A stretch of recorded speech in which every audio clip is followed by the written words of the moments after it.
जादुई कुएं की कहानी। गांव की अर्थव्यवस्था पूरी तरह से बारिश पर निर्भर थी, लेकिन कई सालों से बारिश नहीं हो रही थी। गांव के चारों ओर सिर्फ सूखी जमीन और मुरझाए हुए पेड़ दिखते थे। फसलें सूख चुकी थी, मवेशी भूख और प्यास से मरने लगे थे। तालाब और नदी भी सूख चुके थे।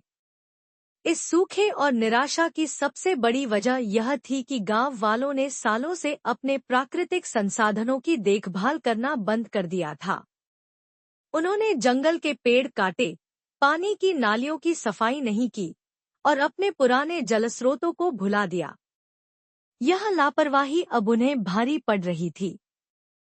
बिना पानी के उनके खेत बंजर हो गए थे और गांव की स्थिति दिन ब दिन खराब होती जा रही थी। गांव के बीच में एक छोटी सी झोपड़ी में राधा अपने माता पिता के साथ रहती थी। उसके पिता बुजुर्ग और कमजोर थे, जबकि उसकी माँ बीमार रहती थी। घर की जिम्मेदारी अब राधा के कंधों पर थी। वह सुबह सुबह जंगल से सूखी लकड़ियां लाती, खेतों में सूखी जमीन को जोतने की कोशिश करती और लोगों के घरों में छोटे मोटे काम करके किसी तरह अनाज जुटाती। गांव के लोगों ने भी हालात से हार मानने से पहले बहुत कोशिश की। उन्होंने एक साथ मिलकर तालाब खोदने और नहर बनाने की योजना बनाई, लेकिन सूखी और पथरीली जमीन में खुदाई करना बहुत कठिन था। कई दिनों तक कड़ी मेहनत करने के बाद भी कोई पानी नहीं मिला। धीरे धीरे लोग थकने लगे और उन्होंने अपने भाग्य को दोष देकर हालात से समझौता कर लिया।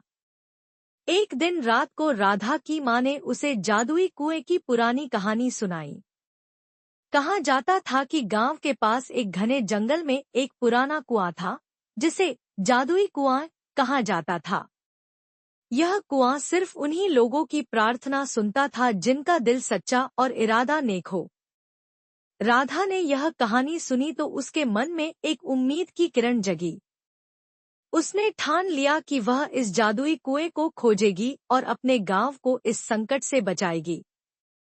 अगले दिन भोर होते ही वह चुपचाप गांव के बाहर घने जंगल की ओर निकल पड़ी। राधा के लिए यह यात्रा आसान नहीं थी। घना जंगल खतरों से भरा हुआ था। कांटेदार झाड़ियों से उसके पैर घायल हो गए, लेकिन उसने हार नहीं मानी। रास्ता ढूंढते ढूंढते वह थक गई और एक पेड़ के नीचे बैठ गई। तभी एक बूढ़े साधु वहां आए और उससे पूछा, बेटी, तुम यहाँ अकेली क्यों हो? राधा ने अपने गांव की हालत और जादुई कुएं को खोजने का इरादा बताया। साधु मुस्कुराए और बोले, जादुई कुआं सच्चे मन और मेहनती लोगों की परीक्षा लेता है। आगे बढ़ो और विश्वास रखो। यह सुनकर राधा को नई ऊर्जा मिली और वह फिर से आगे बढ़ने लगी। घंटों की यात्रा के बाद राधा को एक सूखे टीले के पास पुराना और टूटा फूटा कुआं दिखाई दिया। वह दौड़कर उसके पास पहुंची और हाथ जोड़कर प्रार्थना की, हे जादुई कुआं, अगर तुम सच में जादुई हो तो हमारे गांव की तकलीफें दूर कर दो। हमें पानी और खाने की जरूरत है। कुछ देर शांत रहने के बाद कुएं से हल्की सी आवाज आई, सिर्फ प्रार्थना से कुछ नहीं होगा। मेहनत और एकता से ही चमत्कार होते हैं। जाओ और गांव वालों को बुलाओ।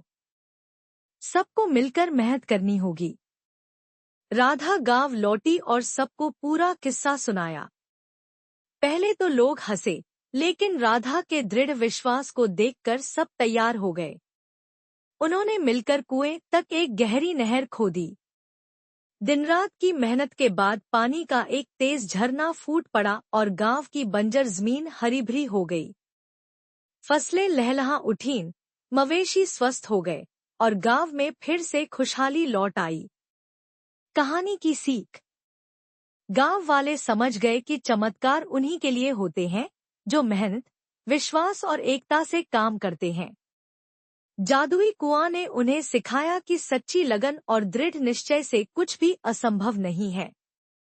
राधा की मेहनत, साहस और विश्वास ने गांव की किस्मत बदल दी। आज भी सुखपुर के लोग कहते हैं, जब तक विश्वास और मेहनत साथ हैं, तब तक हर कुआं जादुई है।